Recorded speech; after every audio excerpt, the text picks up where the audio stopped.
All right. Welcome to another episode of TD Talk. My boy Dave, he's out of town right now. But I got some good matchups to bring to y'all today. I got some good matchups coming y'all way. Today it'll be a little bit more exciting day of football. Last week was just a little dull, but this week we got some heavyweight bouts, Speaking about heavyweight bouts, y'all see that Mike Tyson, Jake. Anyways, let's jump on into it. Sunday for the Sunday picks. We'll jump straight on into it to the Sunday slate. You know what I mean? Go straight into it. I like this matchup. Actually, looking at this matchup, I really think this is going to be one of those really tough heavyweight bouts. It's the Ravens and going down to Pittsburgh. So they're playing in Pittsburgh. Remember, Mike Tomlin at home, a home underdog at that, +3. You got -3 for the Ravens coming in as the favorite. Under over 48.5, -10 either way. and then minus 180 for your favorite, plus 155 for your underdog. Now, let me tell you about this. Okay, so way I see this, and I've actually done a little bit of my research here. These matchups are usually tight like this, so I don't um, you know I don't doubt that they had a spread like this. Now, what I am seeing here, this has been a little bit different since about 2021. This is really the highest under over line that they've had. So, what I would say is, I took it a little bit higher than this for an under. I took it around 55, but I would make the odds makers prove that this matchup can be worthy of a under over line like that. So I wouldn't see a lot of problem taking the under here. Um, I mean, in the last matchups, it was 17-10, Pittsburgh 17-10, again, Pittsburgh 16-13, Pittsburgh. And then the time before that, Baltimore took it 16-14. They went to an overtime in 2022, early 2022, January. 16-13 in overtime again, another 3-point spread there, 20-19, 19-14 Pittsburgh. And Pittsburgh is 7-3 in these matchups. And Lamar doesn't typically do too well going. I think he's 1-3, I want to say, going into Pittsburgh or playing Pittsburgh. And when you look at the against the spread, usually the team that is the underdog usually does the covering. So the person that has the favorite line here historically hasn't done well with the cover. And then just Harbaugh being a favorite, he doesn't do too well. Tomlin, as an underdog, you got to bet with them. So to me, I'm taking the Steelers here. 3.5, 3.5, 3 is a little tight for me. I like it at 7.5 plus 7.5 to throw in your parlay. But I would not be surprised here. I would not be surprised at all if Pittsburgh pulled this out. The way Russ is playing, that defense of the Ravens. Remember, Hamilton is out. Hamilton is, I mean, not a green dot, but he might as well be because the way that man plays, he's all over the field, in the pass, in the run, drops. He does drop. He does the blitz. He'll cover the edge. So when you're missing a guy like that, not to mention Patrick Queen is over on the Steelers, so he definitely has played against Lamar Jackson enough times in his career. He's not going to be shocked by the speed or, um, just the Lamar Jackson that everybody is kind of getting thrown off by. I wouldn't typically think that Patrick Queen, he's seen enough of Lamar. So, and then Russ is playing really well right now, able to score 30, but I don't think he'll put that up on this team, this Ravens team. But you know what? With that secondary, I wouldn't be surprised. George picking 50-50 balls, that's a win for him. And then you seen Mike Williams already making an impact, touching down in Pittsburgh. So give me Pittsburgh here plus 7, 3.5. I mean, historically, that is the line to take, plus 3.5 with the Steelers. So I'm on Steelers side today, but plus 7.5 for me. All right, jumping on into our next matchup here. Some of these matchups I like for betting purposes. Some of them I like just for competition purposes. But I would say another good matchup I think I'm going to bet on here, um, looking at this matchup, is going to be on the 1 o'clock slate as well. I probably won't catch too much of this game. I'll be watching that Pittsburgh Baltimore matchup. But Minnesota is going into Tennessee as a 6-point favorite here. Under over 40, minus 10 either way, minus 270, plus 220 if you take the underdog in Tennessee. The way I see this game is Flores and that defense is ridiculous, giving everybody problems. And we got Will Levis on Tennessee side. And the way that they were able to be productive in their last matchup was running the ball. When they run the ball, they can hang in the game, but that run defense of the Vikings they're not going to be able to do that. Tony Pollard, really great running back, but really good running back. But to me, I don't see I don't see it today for the Titans. I really don't. Unless Darnold just comes out and does what he did the game before, which I think he threw 3 picks in the red zone. Which, I mean, he still got it out of that game with a win, 12-7. Which they didn't cover the line, which they should have. Like I say, Darnold threw 3 picks in the end zone. I don't see him throwing 3 picks today in the end zone against this Tennessee team. Tennessee team. Like I say, Brian Flores has so many blitz packages and coverages and pressures that he'll put on you at the line. And Will Levis is known to make those bonehead decisions.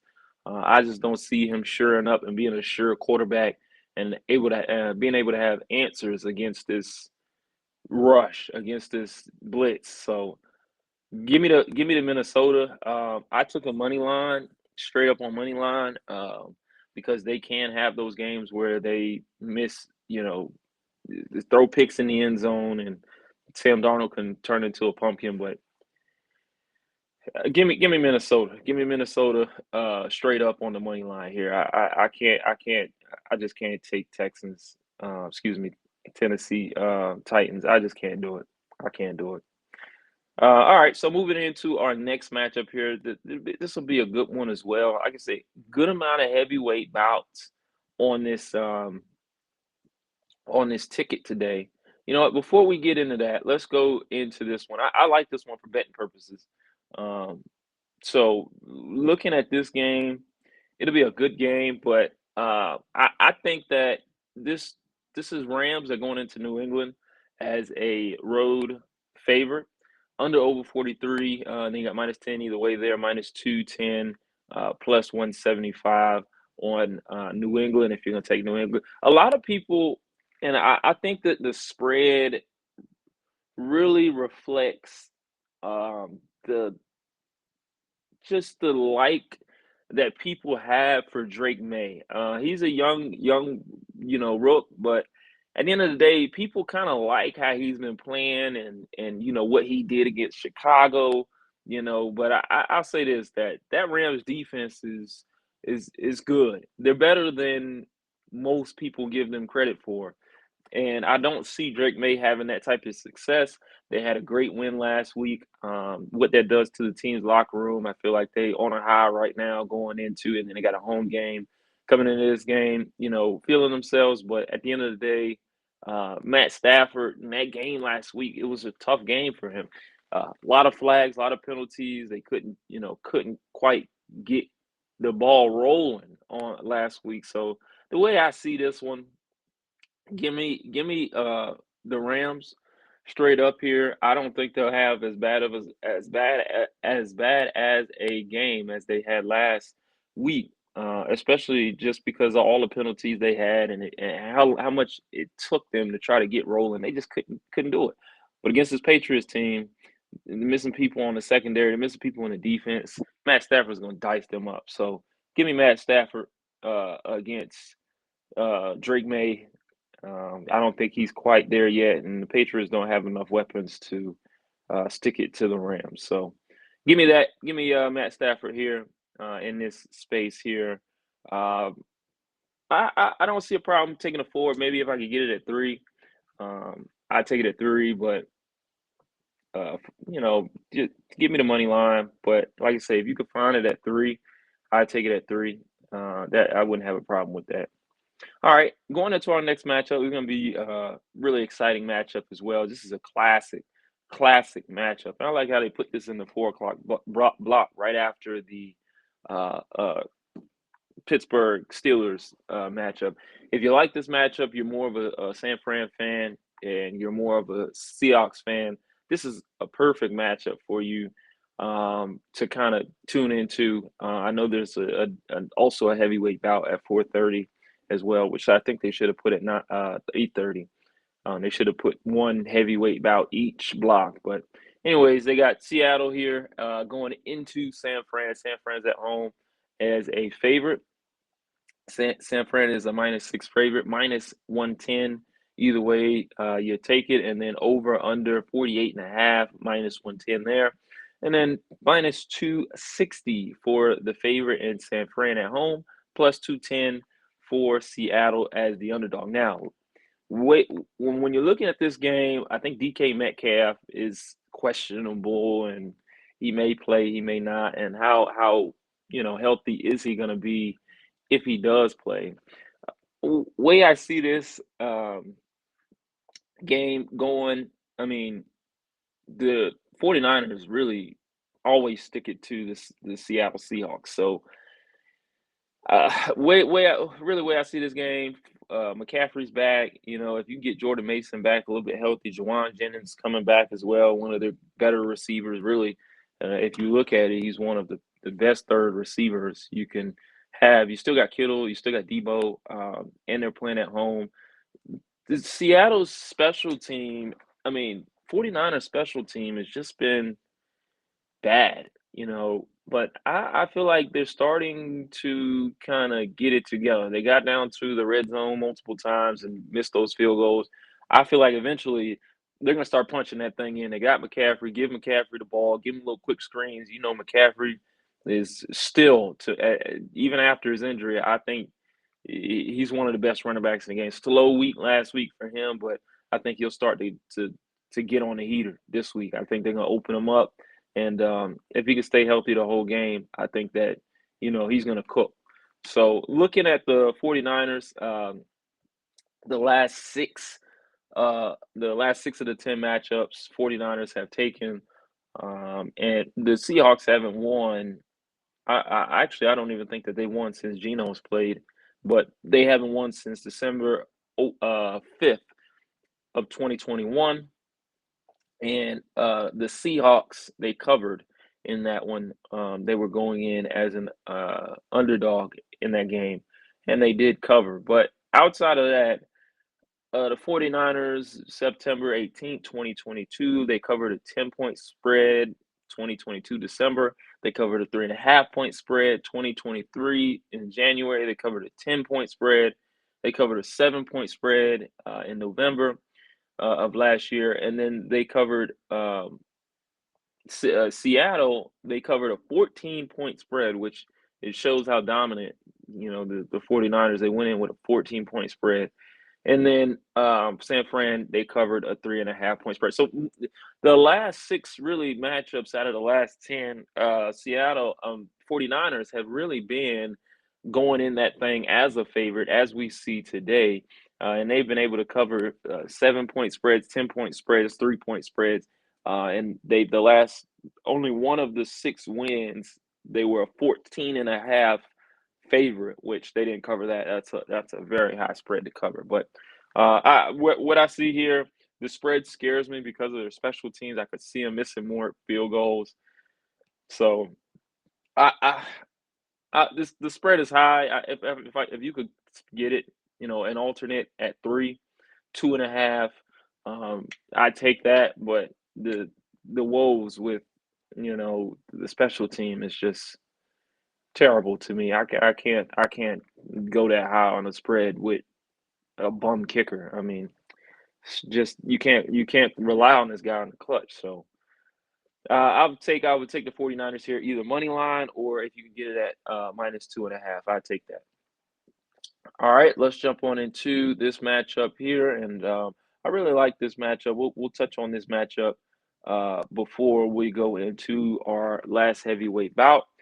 You got the Cincinnati Bengals going into the LA Chargers. You got minus 105, minus 115, a little bit more expensive for the favorite in the LA Chargers. Under over 48, minus 110, and then plus 100, minus 120. So if you look at this game here, you got Burrow going into the Chargers, going into LA. Now, here's the thing.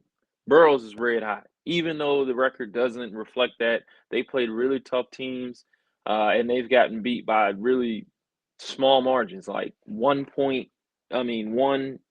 possession games, but not even one touchdown type, like 3-point, 2-point type, So this team is still dangerous. Now, this team is still dangerous, but when you look at the Chargers are no slouch. They played sound football.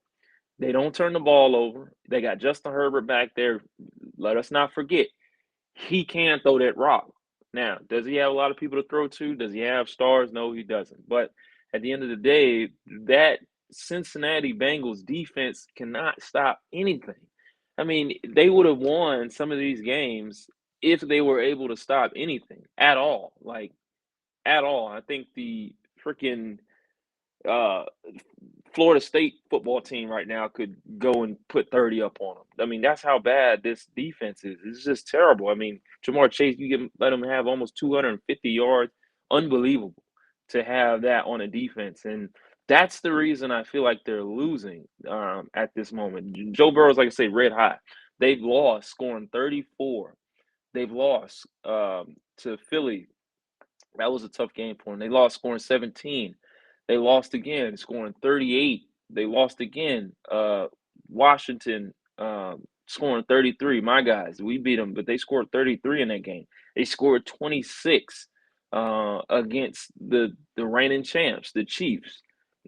But they had a tough go at it, game one with the Patriots. I don't think they got rolling. But all those losses, you got a 1 point loss, a 5 point loss, 3 point loss.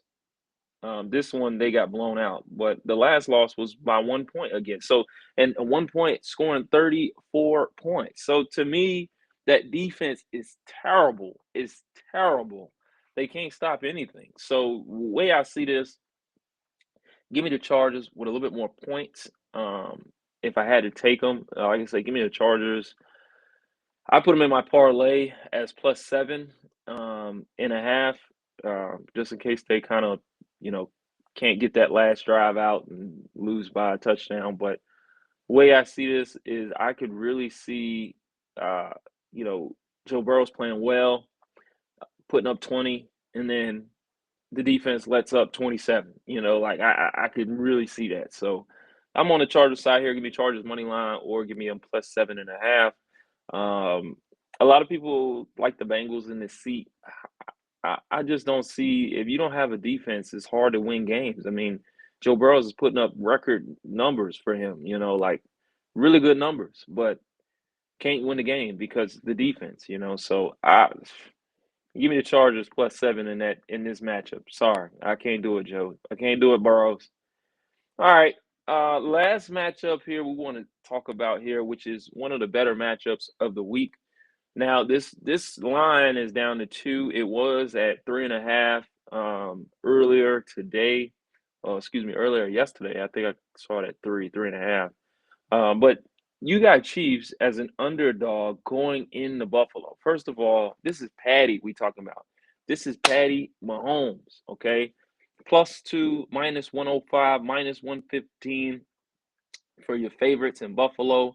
Like I say, -2 spread. They're the favorite at home against Kansas City. Under over 46, -110. Either way you cut it there on the under over, +115, -135 for your favorite. Now, when looking at this game, okay,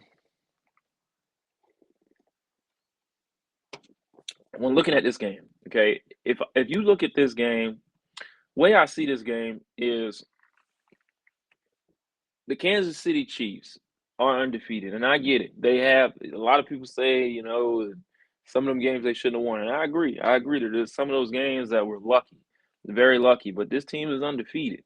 Okay, and the strength of this team is their defense. Now, I don't think maybe the secondary is the strongest it's been in years, but definitely that linebacker core, definitely that defensive line. It's gonna be tough for Baltimore to run the ball. That being said, when the spread came out, I hit Dave. I was like, "Look, this is crazy. This is disrespectful to the Chiefs. They're reigning champs. They're undefeated. You're gonna be a underdog on the road to Josh Allen? Are you kidding me? He wins. I get it. Josh Allen wins in the regular season. I get that. But at the end of the day, no Stephon Diggs here. They got different staff.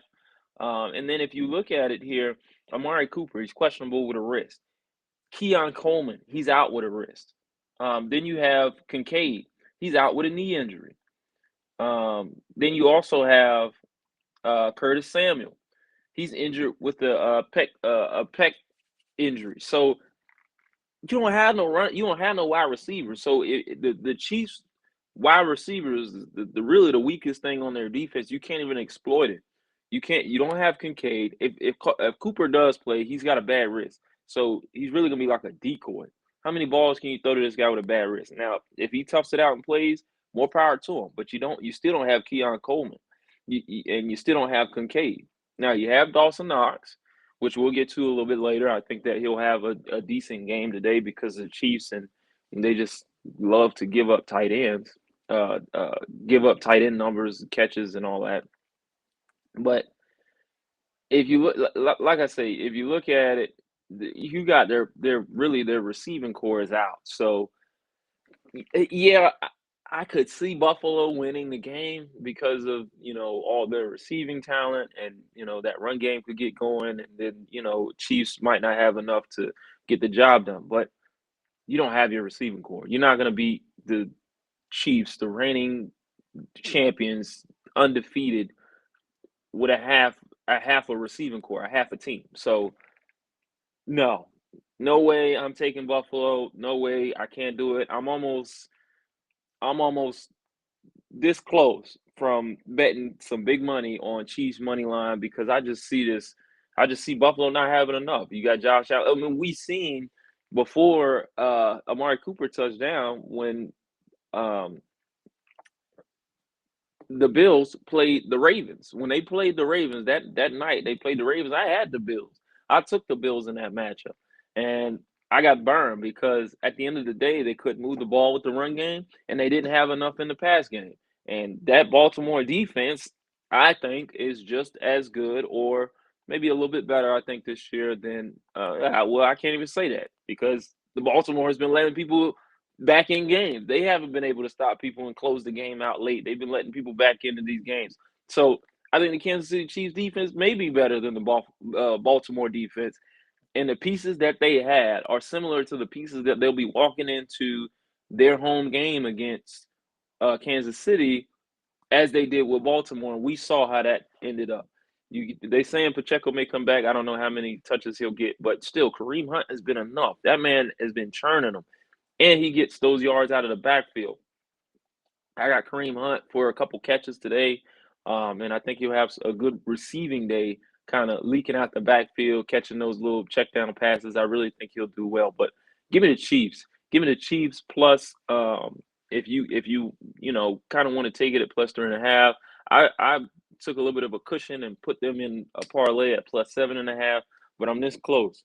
This close. I'm gonna think on it here in about an hour. I might drop some big money on money line Chiefs because I really see this game going the Chiefs' way. I see Patty, he getting up for this game. The whole Chiefs getting up for this game. They know if you look at the Chiefs' schedule, the rest of the Chiefs' schedule for this year, they know that if they get past this game, then they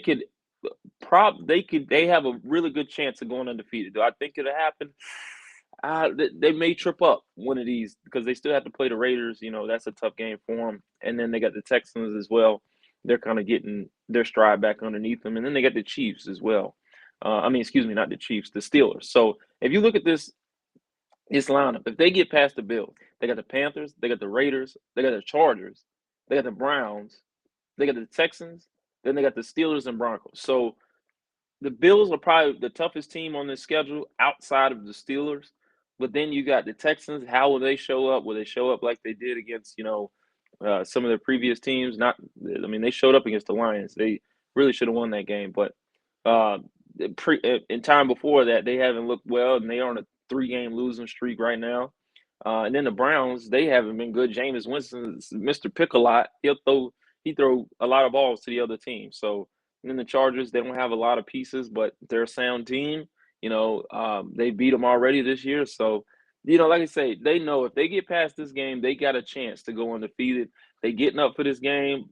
Buffalo's coming in injured, not really at full strength. So give me the Chiefs, give me the Chiefs, give me the Chiefs. All right, now for a segment. We're gonna wrap it up like this. We got a segment here that we call Prop Shop. We got the Prop Shop today. So looking at the Prop Shop today, we're gonna throw a couple props y'all way now. Skis is sending some of his props for us today, and these are a couple things that Dave likes. Dave likes um, Alexander Madison for receptions. He likes him to get at least over 2.5 receptions here.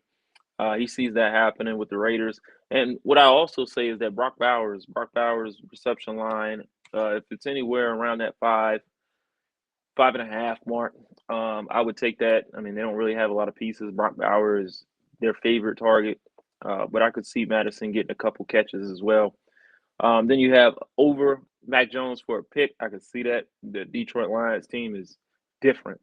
And I think that he'll throw one of them dummy balls and he's gonna get that thing snatched out the air. So I can see that. I can definitely see that. Derrick Henry for a reception.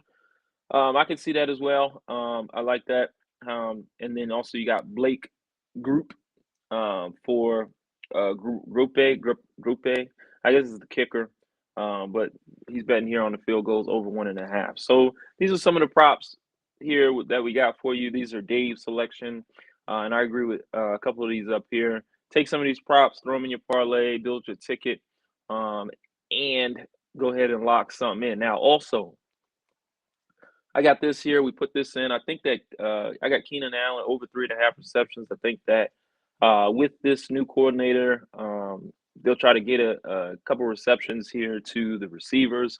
Caleb Williams, he's under pressure right now. So I think that he'll start to find some of his receivers and try to build more trust with the receiving core. And him and DJ Moore, I don't think they're getting along right now. You know, they doing a whole bunch of antics and drama and bullshit, with that, going on with that. So I think that Keenan Allen has been there by his side. Keenan Allen's an older guy. He knows that his time limited in the league. So I think that Caleb Williams will try to go to him a little bit more today. Elijah Moore over 3.5 receptions. That Saints team, I don't think they'll have a lot of time on offense. I think that Jameis Winston going back to a team that he used to play for, he's gonna try to show out. I think that Elijah Moore is going to be one of his better targets, so I think he'll get 4 catches or so. Jared Goff under 28.5. Way I see this going is that I think that the run game will get going on the Jaguars, and I think that by halftime they'll be up by 2 touchdowns, and there'll be no need to throw the ball. So, way I see this is Jared Goff. Give me the under 28.5. The game will be over before we know it, and I don't think that he'll have to throw that ball at all, really. And then Miami, giving them straight up. All right. And then the second one that we got a little ticket here, over 25.5 for George Pickens and longest reception. I think they're going to throw a bomb. The way you hit that the way you hit that Ravens defense is in the secondary. And George Pickens, 50-50 ball. I think Russ going to say, hey, they get in that huddle. They're going to say blue 18, 16, 38, Miami on 1. He's going to turn to Pickens and say, go long. And he's going to hike that thing, and I think he's going to throw that thing 40 yards. Pickens is going to come down with it, and that'll be one of his catches. So I could see this being and I also could see him throwing a 10-yard hitch route and then Pickens doing his little slant run across the field after he catch the ball and run for like 30 yards after that. So I see Pickens going for a long run here. Also, like I say, Brock Bowers, 54.5. That's easy work for him. I don't think they have anybody else to really go to other than Madison, but they like to throw to him 6-7 times a game. I think he'll get 70 yards, 75 yards here. Nick Chubb coming off very healthy. And like I say, the Saints, I don't think they'll be on offense long. You got Myles Garrett. They get a lot of pressure on the quarterback. Derek Carr doesn't do well with pressure. I see a lot of 3-and-outs. And Nick Chubb, I can see, healthy, starting to break down that defense in the third and fourth quarter. Same thing with Jahmyr Gibbs. I don't think they'll have to throw the ball a lot against the Jaguars. Like I say, by halftime, I think that the game they'll be up by 2 possessions. They're playing Mac Jones and the Jaguars that's had problems. And, I just feel like that Jahmyr Gibbs is going to get going early, and then again they're going to try to, run the ball, run the game out, run the clock out because the game be over. He'll get his yards at that point. So I like these props here. That has been the prop shop, and we definitely appreciate y'all here on the TD Talk. Also, before we get out of here, you guys go to the Instagram. Go ahead, follow the Instagram. We on YouTube as well. Also on Twitch. That's where we stream at. You guys touch down with us, touch in, tap in with us. We put some of our win tickets up there. That way we can showcase some of the hits that we've been hitting on. You guys go and make that thing. Hit that follow button so you can keep us locked in. All right, this has been another episode of TD Talk. We'll see y'all next week.